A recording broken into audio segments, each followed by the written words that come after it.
예, 할렐루야. 예, 오늘 이렇게 인사하는 게 맞을 것 같습니다. 옆에 분들에게 미리 크리스마스 인사하겠습니다. 예, 미리 크리스마스. 예, 예. 오늘은 미리 크리스마스, 25일에는 메리 크리스마스. 예. 크리스마스라는 뜻 자체가 이제 그리스도의 미사라는 뜻이죠. 예, 그리스도께 예배하는 날이 바로 크리스마스입니다. 예. 여러분, 예수님께서 우리에게 감동이라는 말 자체도 굉장히 한계가 있는 단어 같습니다. 우리의 인생에 가장 큰 영향을 준 이유가 뭘까? 예, 바로 그분이 인간이 되셨다는 데 사실 있습니다. 그분은 라틴어로 베르두스 베르 호모, 참된 하나님이자 참된 인간이라고 했는데, 여기에서 우리가 그분이 하나님이 아니라는 걸 모르는 분은 없잖아요. 근데 중요한 것은 그분이 인간이 되셨다는 거죠. 예. 인간이 되셨기 때문에 우리가 그분을 천상에 계신 분으로 여기지 않고 공감할 수 있었죠. 특별히 상처 입은 인간이 되셨습니다. 여러분, 꽃도, 화려한 꽃도 알고 보면 흔들리지 않는 꽃 없잖아요. 상처 입지 않는 꽃은 존재하지 않습니다. 흔들리고 상처를 입고 만 꽃이 참꽃이 되듯이, 주님께서는 상처 입은 내가 바로 상처 입은 치유자가 되었듯이 너희도 그렇게 될 수 있다라는 것을 말씀하시는 것이 또 성탄의 절기이기도 합니다. 그래서 이 성탄의 절기는 우리 모두에게 누구든지 역전할 수 있다라는 것을 말씀하고 있다라고 말할 수 있겠습니다. 성탄절이 되면은 제가 주일학교 때 우리가 연극 많이 하지 않았습니까? 크리스마스 이브가 되면은 이제 올 나이트 하고 말이죠. 예, 아침에 새벽에 새벽송 돌고 그런 기억이 또 있습니다. 정작 또 새벽송 돌고 밤 새는 바람에 성탄 예배를 몇 번 빠진 적도 사실이 있습니다. 못 일어나가지고. 예. 그렇지만 또 귀엽고 밤을 새죠. 성탄 이브날 선극을 많이 했습니다. 저도 여러 번 선극을 한 것으로 기억이 되는데, 작은 교회에서 제가 가장 많이 했던 역할은 아마 동방박사에게 황금과 유황과 모략을 드렸던 이 동방박사 역할을 제가 한 2번 한 것 같습니다. 동방박사 2를 한 기억이 있습니다.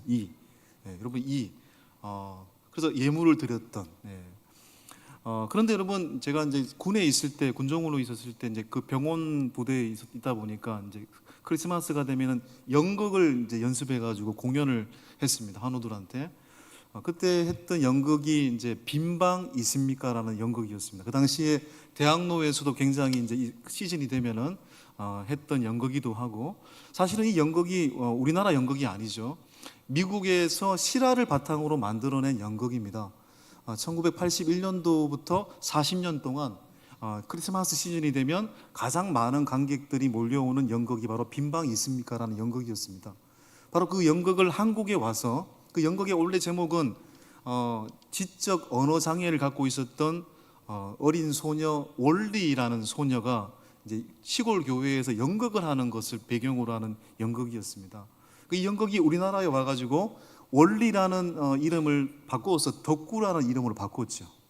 이 덕구는 언어 장애, 지적 장애를 갖고 있었던 아이였습니다. 그런데 어느 날 이 시골 교회에서 선극을 하나 맡았는데 그 역할이 베들렘 여관의 주인이었습니다.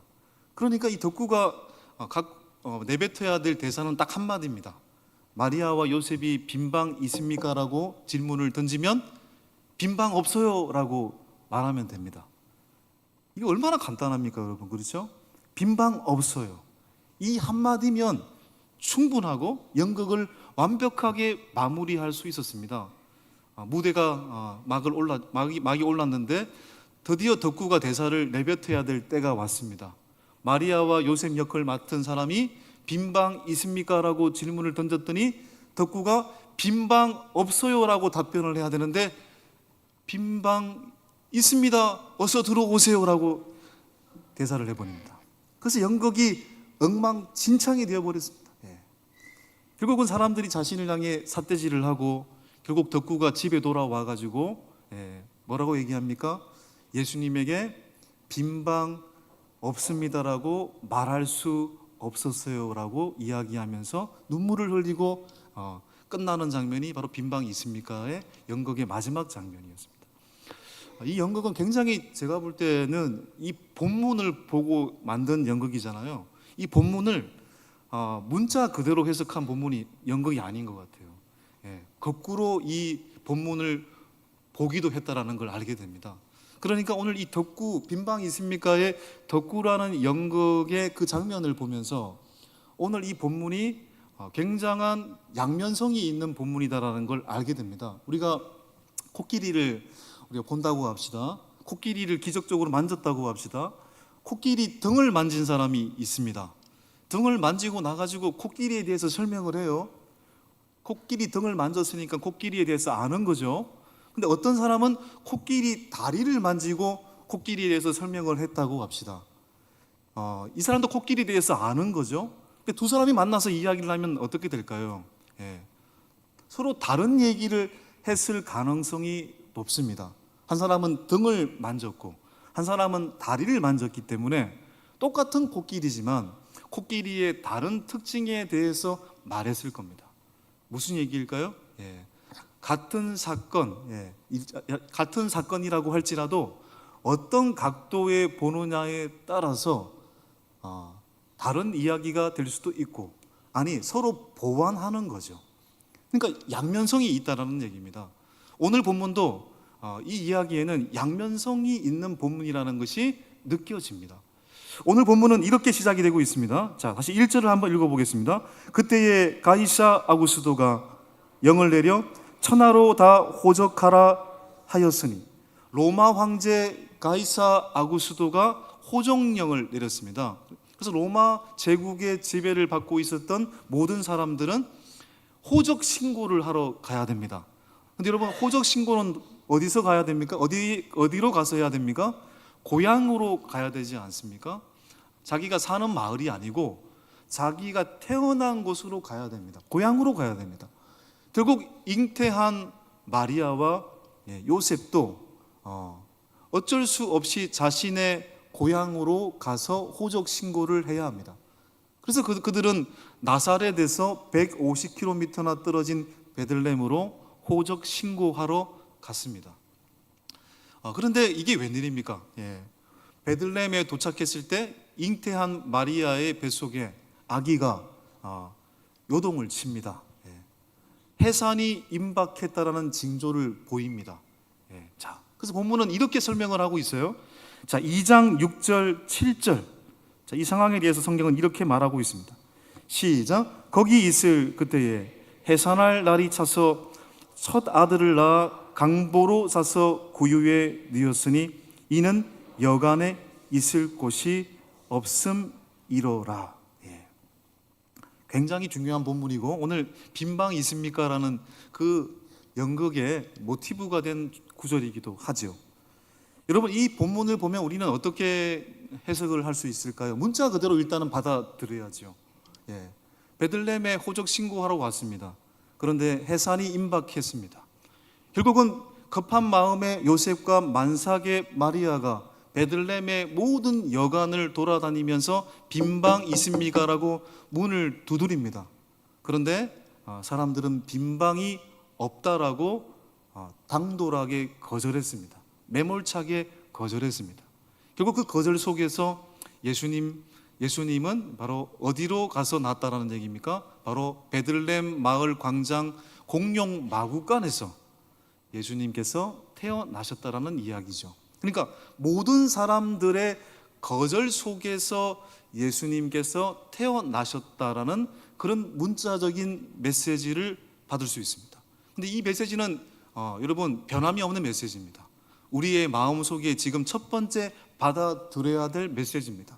예수님은 모든 사람들의 거절 속에서 이 땅에 오신 분이다라는 얘기죠. 그것도 가장 비참한 자리에, 하늘의 왕이신데 가장 비참한 자리에 오셨습니다.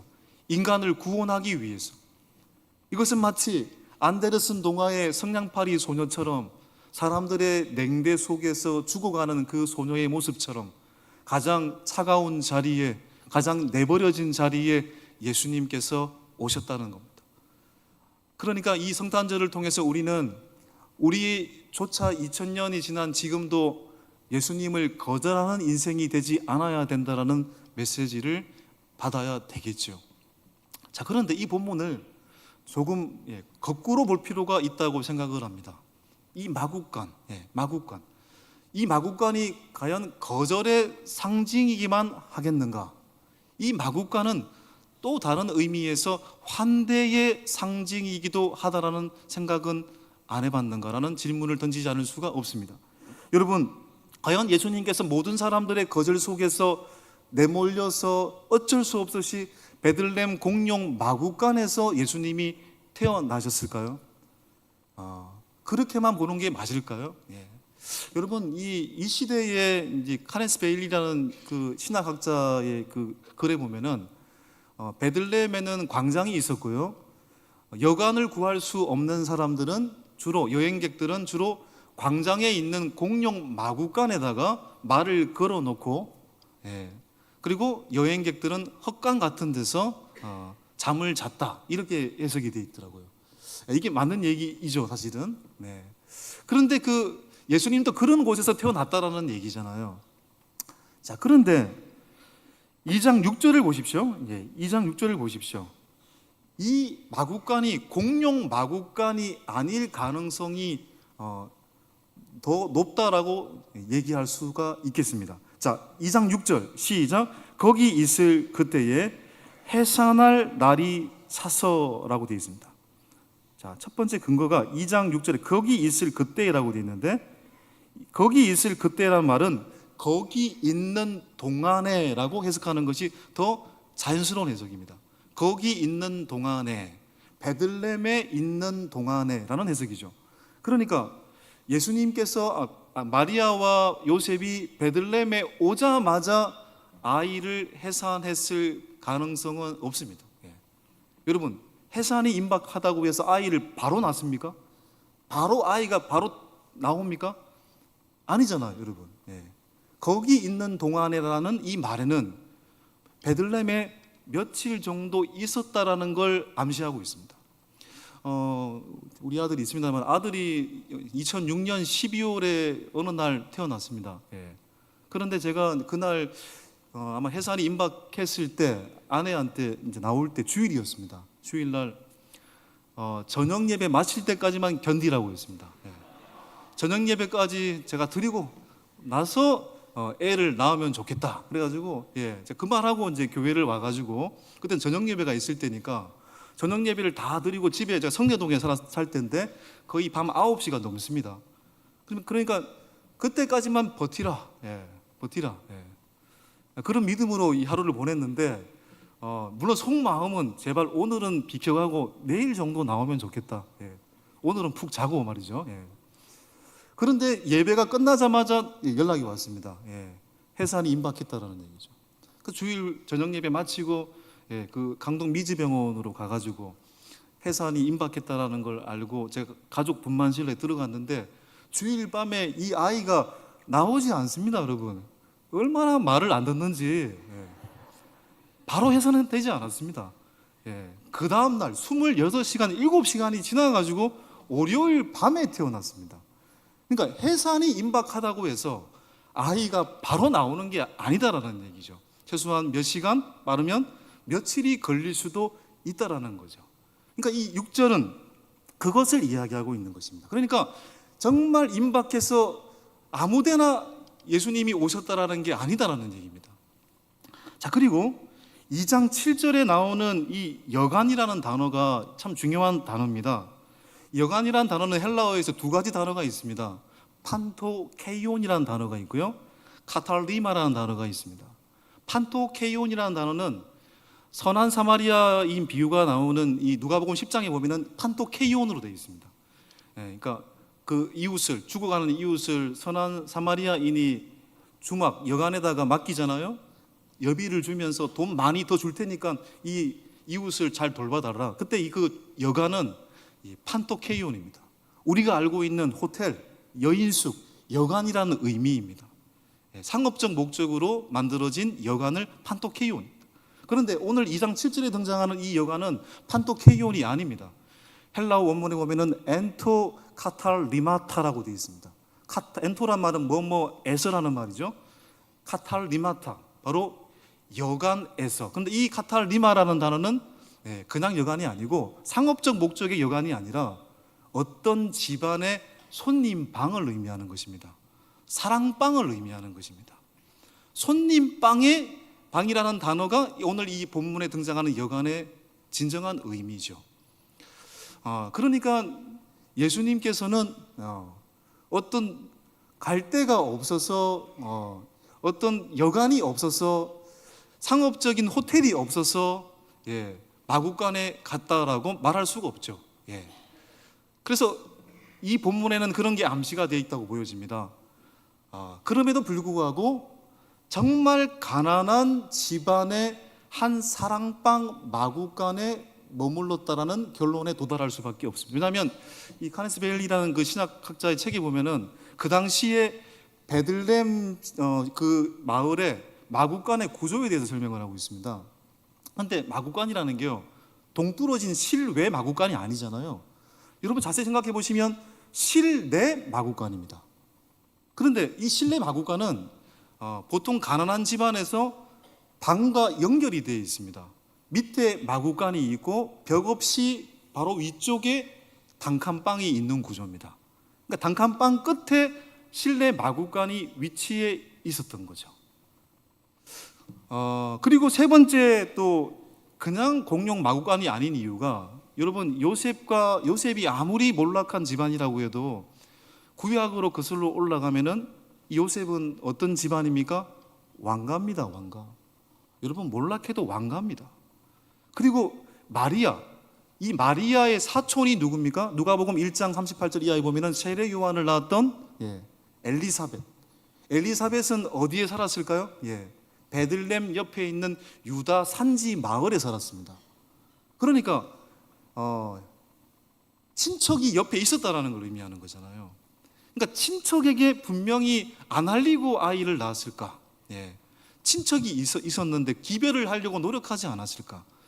그리고 또 중요한 것은 중동의 문화는요, 박대하는 문화가 아닙니다. 손님 환대하는 문화입니다. 방이 없다고 하지만 손님을 매몰차게 무조건 내모는 문화가 아닙니다. 그러니까 이것을 종합해 볼 때 예수님은 마을 공용 마구간에서 태어나신 것이 아니라 가난한 농부가 흐름하지만 자신의 마구간을 내어드렸다라는 것을 의미한다라고 보는 것이 더 확률적으로 높습니다. 그것을 말하고 있는 본문이 두 가지가 있는데요, 누가복음 2장 12절을 보시면, 자 12절 한번 읽어보겠습니다. 시작. 너희가 가서 강보에 쌓여 구유에 뉘어있는 아기를 보리니라고 되어 있습니다. 이게 목자들이 가서 봤다는 얘기거든요. 구유에 누인 아기를 목자들이 봤대요. 여러분 목자들이 봤다라는 건 이건 한 농가의 가난한 사람의 집안에 있는 마구간이었을 가능성을 높여주는 부분입니다. 그리고 또 확실한 증명은 마태복음 2장 11절에 보면은 동방박사들이 아기 예수께 황금과 유향과 모략을 드렸다고 했잖아요. 자, 2장 11절을 한번 읽어보겠습니다. 시작. 집에 들어가 아기와 그의 어머니 마리아가 함께 있는 것을 보고 엎드려 아기께 경배하고 보배합을 열어 황금과 유향과 모략을 예물로 드리니라. 여기서 1절 첫 번째 나오는 단어가 중요합니다. 어디 들어갔다고 되어 있습니까? 집에 들어가라고 되어 있잖아요. 이게 마을의 허름한 내버려진 마구간을 의미했을까요? 이 집은 헬라어로 오이코스라고 되어 있습니다. 오이코스. 오이코스는 집이라는 뜻입니다. 집에 들어가. 한 가난한 농부의 집의 허름한 마구간, 모두가 거절했지만 한 사람만은 자신의 허름한 마구간을 내어드렸다라는 것을 이 본문은 강력하게 증명하고 있다라는 얘기죠. 그러니까 예수님은 모든 사람들의 거절 속에 갈 데가 없어서 마구간에서 해산한 것이라고도 볼 수도 있지만 여러 이유 때문에 바로 해산하지 않았고 중동의 환대하는 문화, 그리고 여간이라는 단어, 그리고 동방박사들이 집에 들어가서 아기 예수께 경배했다, 이러한 이유들로 볼 때 최소한 단 한 명이, 마구간이, 여러분 예수님이 마구간에 났다는 이 자체가 누군가가 이 마구간을 제공했다는 걸 의미하는 겁니다. 만약 다 박대를 했다면 길바닥에서 아이를 낳았을 겁니다. 근데 마구간에서 태어났다는 것은 그 누군가가 그 마리아와 요셉을 위해서 이 마구간을 내어 드렸다는 것을 의미하는 것이라는 거죠. 그러니까 모든 사람의 거절이 아니라 한 사람, 가난한 농부의 그 한 사람의 환대 속에서 인류의 구원자가 이 땅에 오셨다라는 것을 말하는 본문이기도 하다는 겁니다. 여러분, 우리가 이 본문을 보시고 두 가지의 관점을 다 묵상하셔야 됩니다. 2000년 전 수많은 사람들의 거절 속에서 가장 높은 하나님이 가장 낮은 곳에 오셨다라는 것도 알아야 됩니다. 그래서 우리는 거절하지 않아야 됩니다. 주님께 우리의 방을 내어드릴 수 있어야 됩니다. 또한 동시에 마구간에 나셨다는 이 사실, 베들레헴에 단 한 사람만은 요셉과 만삭이 된 마리아에게 자신의 방과 연결된 신뢰 마구간을 제공했다. 누군가의 환대 속에서 예수님이 오셨다는 것 또한 우리가 알아야 되는 것입니다. 이 관점을 다 취하게 될 때 이 성탄의 의미가 온전해진다는 걸 알게 됩니다. 여러분, 예수님이 가난한 사람들을 위해서 오신 거 아니잖아요. 그걸 의미하는 게 아니잖아요. 모든 사람을 위해 왔다라는 걸 의미하는 거잖아요. 이 두 가지 해석을 다 받아들일 때 예수님은 평범한 사람들의 삶 속에 오신 분이라는 걸 알게 됩니다. 부자도 가난한 자도 유대인도 헬라인도 남자도 여자도 모두의 주님이시라는, 또한 성탄은 특별한 사람들의 드라마가 아니다라는 것입니다. 큰 집에 살아야만 주님을 맞이하는 것도 아닙니다. 작은 집에 산다고 해서 주님을 맞이하지 못할 이유가 없다라는 것입니다. 예수님은 평범한 일상 속에서 찾아오신 분이다라는 걸 의미하는 겁니다. 러시아의 대문호 톨스토이가 쓴 유명한 이 단편선에 보면 사람은 무엇으로 사는가, 제가 여러 번 얘기를 했습니다만 이 톨스토이가 사람은 무엇으로 사는가라는 글을 쓸 때요, 어떤 이야기로 모티브로 삼아 이야기를 썼냐면은 이 누가복음 2장의 말씀, 제가 두 번째 설명을 드렸던 두 번째 관점을 모티브로 삼아서 사람은 무엇으로 사는가라는 글을 썼다고 합니다. 여러분, 그 이야기 아시지 않습니까? 어느 날 하늘에서 벌을 받은 천사 미하엘이 땅에 떨어집니다. 알몸으로 벌을 받아서 땅에 떨어진 천사 미하엘이 교회에 담벼락에 웅크리고 앉아 있었습니다. 날씨가 너무 추운 날이었습니다. 얼어 죽을 것 같습니다. 춥고 배고픕니다. 누군가가 도와주지 않으면 이 천사 미하엘은 바로 죽을 것 같습니다. 근데 그 순간 누가 지나갑니까? 가난한 구두 수상공 세몬이라는 사람이 지나가지 않습니까? 그는 너무 가난한 사람이었어요. 그런데 담벼락에 앉아있는 미하엘을 그냥 지나칠 수가 없어서, 그 천사인지도 몰랐잖아요. 그 나그네 미하엘을 자신의 허름한 집으로 초대하지 않습니까? 자신의 허름한 방을 내어드리고 그 미하엘이 살 수 있도록 먹여주고 재워주고 극진하게 환대하지 않습니까? 그러니까 구두수성공 세몬의 환대가 없었다면 천사 미하엘은 이 땅에 와서 그 사명을 감당하지 못했을 것이라는 거죠. 이 얘기가 뭔가 좀 통하지 않습니까? 여러분, 무슨 얘기입니까? 성탄은 이렇게 말하고 있는 것입니다. 너의 작은 방이면 충분하다는 겁니다. 특별한 자리가 되어야만 주님을 모실 수 있는 것도 아닙니다. 특별한 경험, 뼈아픈 아픔, 고난을 당해야만 주님을 모실 수 있는 것도 아닙니다. 특별한 은사를 가져야만 주님을 모실 수 있는 것도 아닙니다. 주님은 누구나 언제든지 평범한 일상 속에서 만나실 수 있는 분이라는 것을 우리에게 말씀하고 계시는 것입니다. 내가 큰 집에 살아도, 단칸방에 살아도 주님을 모실 수 있습니다. 내가 덕구처럼 실수할지라도 주님을 맞이할 수 있습니다. 인생에서 손가락질하는 실수를 행하고 죄를 짓는다 할지라도 그런 자도 주님을 모실 수 있습니다. 여러분, 무슨 얘기입니까? 성탄은 거절의 이야기이기도 하지만 환대의 이야기이기도 하다는 걸 꼭 기억하셔야 되는 것입니다. 그런 의미에서 예수님은 모두가 외면하는 상황 속에서 마국간에 태어난 것일 수도 있겠지만 그 마국간은 누군가가 제공했다라는 것이기 때문에 한 사람의 환대 속에서 인류 역사 속으로 들어왔다라는 것 또한 기억해야 되는 겁니다. 그런 의미에서 오늘 우리는 어떤 마음으로 이 성탄을 기다려야 되겠습니까? 우리의 작은 방을, 우리의 마음의 작은 방을 주님께 내어드리는 그 마음이 우리에게 필요한 것입니다. 주님, 나는 너무 방이 작아요. 나는 좀 또 성공을 해야 되는데요. 내가 좀 뭔가 이루어야 되는데요. 제가 이런 질문 이제 많이 하죠. 목회를 하면서. 특히 제가 중고등부 사역을 할 때, 마포에 있었을 때 애들이, 여기는 더 심할 수도 있는데 마포에서 사역을 할 때도 애들이 시험 기간이면 교회를 안 오더라고요. 고3이면 교회를 안 와요. 제가 그래도 예배는 드리고 공부하러 가야지. 아닙니다, 전도사님. 제가 대학 합격하고 갈게요. 제가 지금은 좀 너무 초라해가지고 성적 좀 올리면 갈게요. 언제 올릴 겁니까? 언제? 여러분, 합격을 해도, 합격을 하지 않아도, 성적이 내려가도, 성적이 올라가도, 가진 것이 많아도, 가진 것이 적어도, 실패해도 성공해도, 내가 삶의 풍요함을 누려도 부르지 못해도 지금 이 순간 나의 방을 주님께 솔직하게 내어드릴 수 있는 자를 주님께서는 찾고 계시는 것입니다. 2025년 여러분의 방은 어느 정도의 넓이입니까? 어느 정도의 면적입니까? 그게 중요한 것이 아닙니다.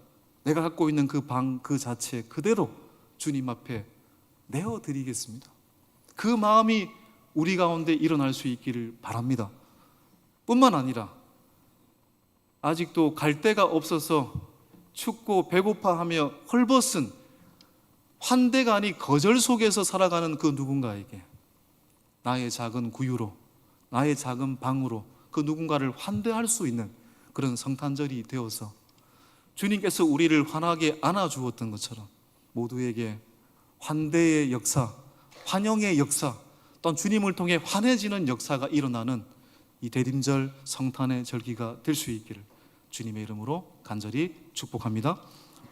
이 시간 함께 말씀을 기억하시면서 찬송가 108장 함께 찬양하겠습니다.